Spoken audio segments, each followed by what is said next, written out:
노만호 검찰총장 권한대행이 항소를 포기한 건 사실 같아요. 그거는 그건 사실이죠. 이거는 팩트고. 수사팀은 항소를 계속 요구했단 말이죠.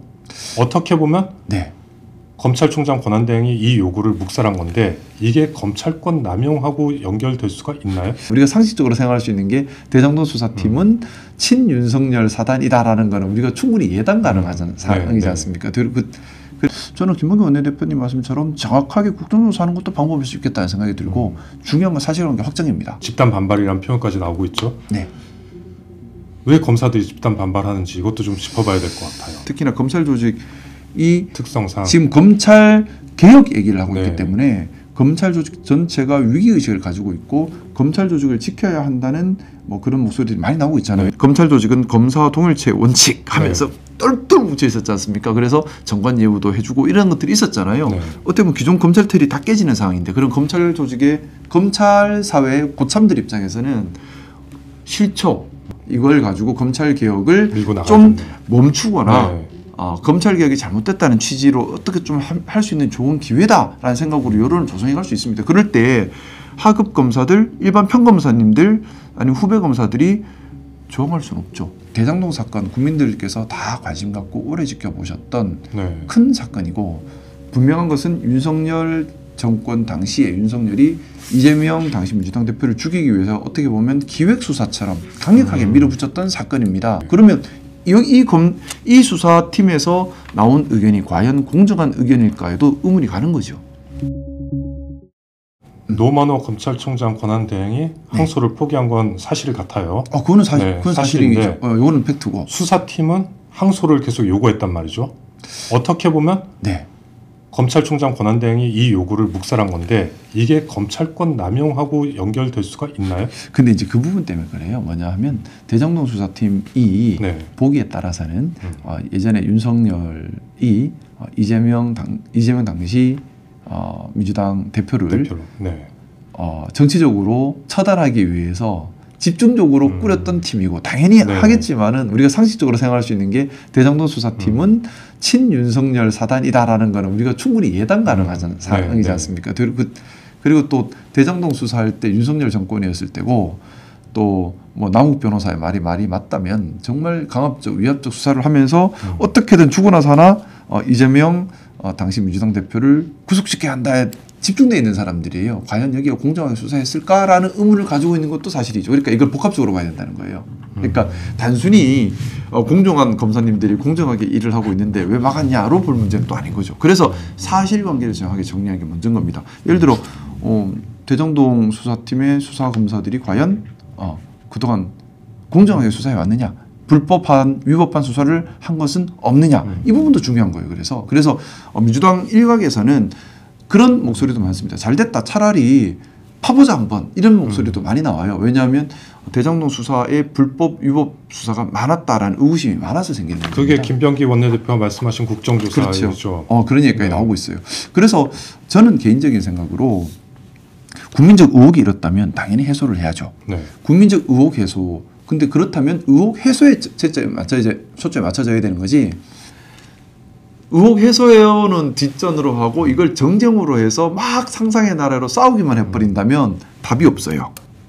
답이 안 나오죠. 그때는 사실관계 확정이 안 되는데 무슨 답이 나오겠습니까? 서로 그냥 싸우는 도구일 뿐이지. 근데 국민 의혹 해소가 중심이라면 뭐 김병기 원내대표님 말씀하신 것처럼 뭐 국정조사나 이런 것들을 통해서 총체적으로 다 열어보는 것이 뭐 괜찮은 방법일 수 있다는 생각이 들어요. 그래서 이 문제는 사실 이미 항소 포기가 확정이 됐지 않습니까? 이거는 뭐 되돌릴 수 없는 것이고요. 그러면 중요한 것은 국민적 의혹 해소고, 의혹 해소에 따라서 책임 있는 사람은 책임을 져야 되고, 책임 있는 사람이 수사 검사일 수도 있고 뭐 법무부 장관님일 수도 있고 그건 열어봐야 하는 문제죠.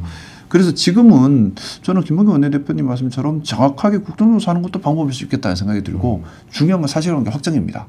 세세하게 단계별로 수사 단계, 또 1심 재판 단계, 또 항소 포기 단계 전반적인 과정을 정리를 해야 돼요. 지금 다 모르잖아요. 지금 단편적으로만 나오면서 한 말 들으면 막 상상하고 있는 단계인데 그게 아니라 정확하게 알아야 돼요. 일단은 그거부터 먼저가 아닌가. 어차피 단기적으로 해결할 문제가 아니거든요.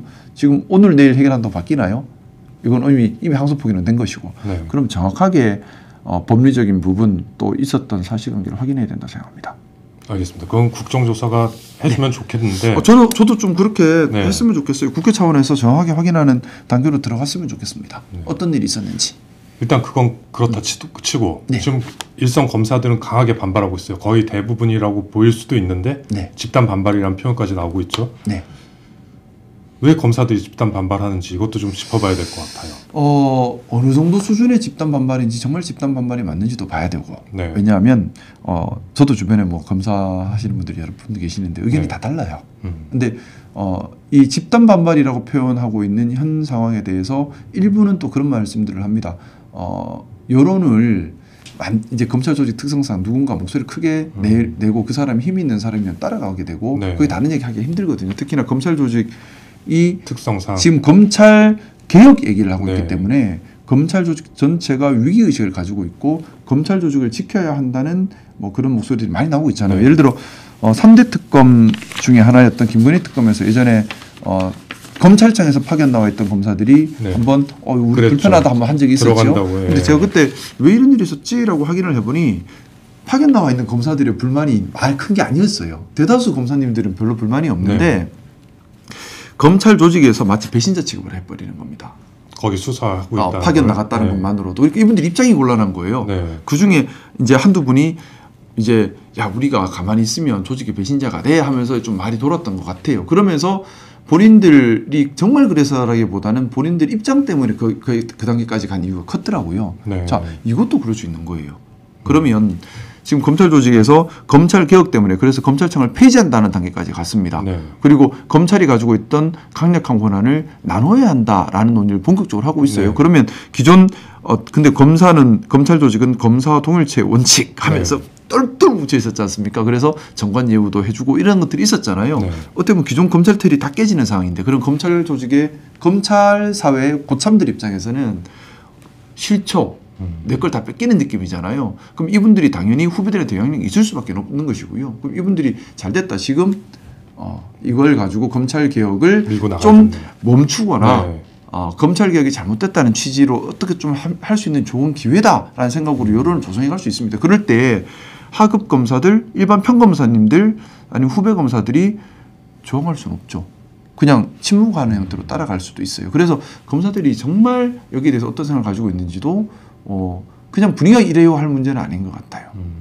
이거 맞물려 있으니까. 민주당에서는 지금 검찰들의 반발을 굉장히 심각하게 보고 있잖아요.